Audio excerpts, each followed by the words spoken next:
blackout drowned a Cape Town train tunnel, and a blind oud player accidentally invented the broken melody that made the world memorize his name. In the Saffron Warehouse district, 22-year-old Elias Mbeki grew up inside a maze of spice dust, rusted rails, and salt-heavy wind from the harbor. He could not see the orange powder glowing in the air, yet he knew each alley by smell, footstep echo, and truck brakes whining against dawn. While other musicians watched fingers and fretboards, Elias built songs from surfaces, hearing how brick, tin, puddles, and stacked fish crates bent every note. He first realized his strange gift while listening to cracked phone recordings and naming cities from their street noise before anyone mentioned the label.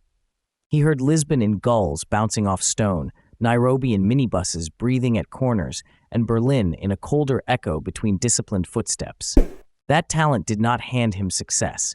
It only made him painfully aware of how much every room could sabotage a performance.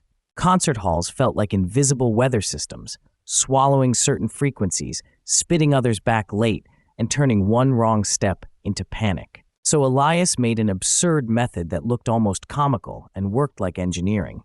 He taped handwritten scale maps to the underside of his oud, raised ink guiding his fingers across hidden routes only he could read.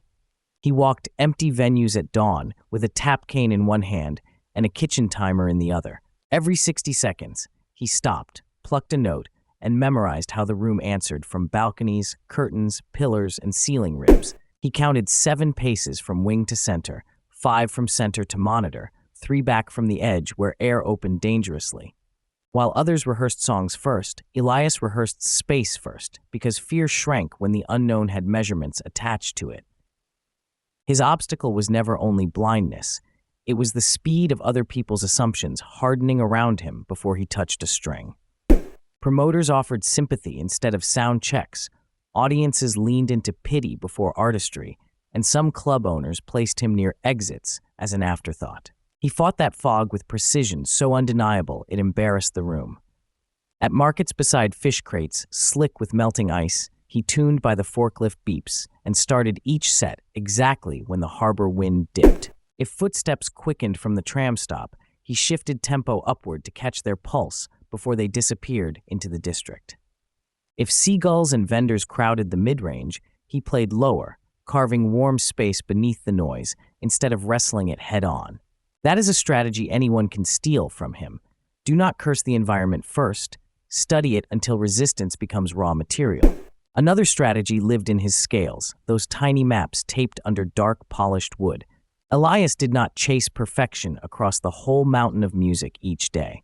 He divided difficult passages into neighborhoods, revisiting one emotional block at a time until his hands knew the route without confusion.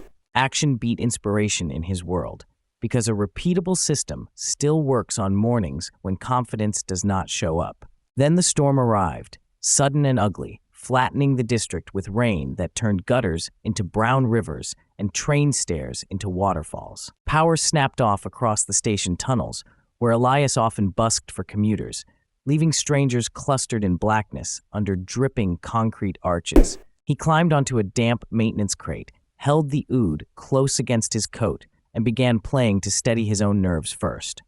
Water struck the tunnel walls in uneven patterns, and every reflection returned fractured, late, and strangely beautiful around his melody. He reached for a familiar phrase, but the flooded acoustics split it apart into jagged pieces that seemed to chase one another through darkness.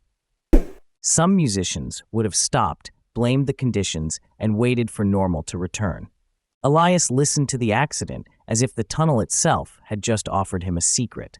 He repeated the broken phrase on purpose, leaving cracks between notes so the echo could finish the sentence for him. Phone flashlights rose like scattered stars, soaked commuters held still, and one grainy recording escaped the tunnel before the trains ever did. By morning, millions had shared the clip of the blind oud player who sounded as if thunder had taught strings to breathe. Viral attention can rot artists quickly because applause often rewards the surface trick and ignores the deeper craft underneath it. Elias refused to become a novelty built from one storm clip. He spent weeks recreating the fractured tunnel effect in dry rooms, using silence, delayed plucks, and controlled pauses, rather than hoping chaos would save him again. He learned which broken intervals felt like fear, which sounded like resilience, and which carried the ache of nearly losing your way. That is another concrete lesson from his rise. When luck opens a door, build hinges on it before it swings shut. Invitations spread from local festivals to European showcases, and each new city tested whether his methods were genius or merely local survival tricks. In Madrid, he paced the theater before sunrise, tracing velvet aisles with his cane, while cleaners watched him like a man measuring a dream. In Istanbul, he mapped a stage by the heat of lamps, the draft near curtains, and the way his low strings bloomed under carved wood. In Berlin, he stood beneath a ceiling of glittering blue lights, feeling the hall breathe around him like an ocean holding back judgment. Before the performance, he walked the Berlin Philharmonic stage in disciplined loops, timer ticking, shoes memorizing seams in the polished floor. He plucked one note at center, another near the conductor's podium, another facing empty seats, collecting the hall's answers like coordinates. By evening, that impossible room was no longer a threat. It was a map stored in muscle, ear, and calm breath.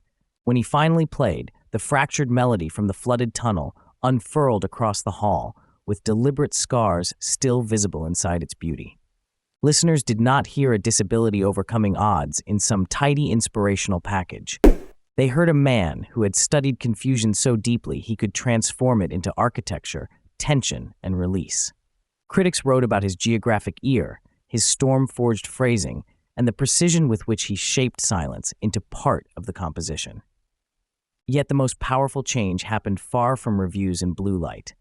Young musicians who felt trapped by a limitation began borrowing his methods, timing rehearsal spaces, mapping obstacles, and designing practice around real conditions. Elias showed that adaptation is not a consolation prize beneath talent. It is often the engine that reveals a rarer form of talent. His journey offers 3 usable rules for anyone building something difficult in a world that keeps moving the walls. Name the obstacle accurately, because you cannot solve what you only dramatize.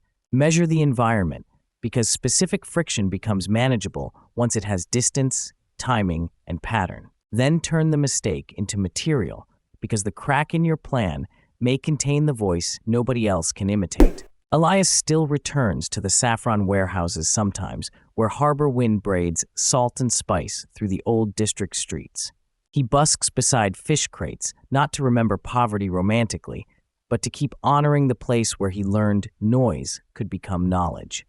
Under those weathered awnings, his fingers brush the hidden scale maps beneath the oud and smile at the system that carried him outward.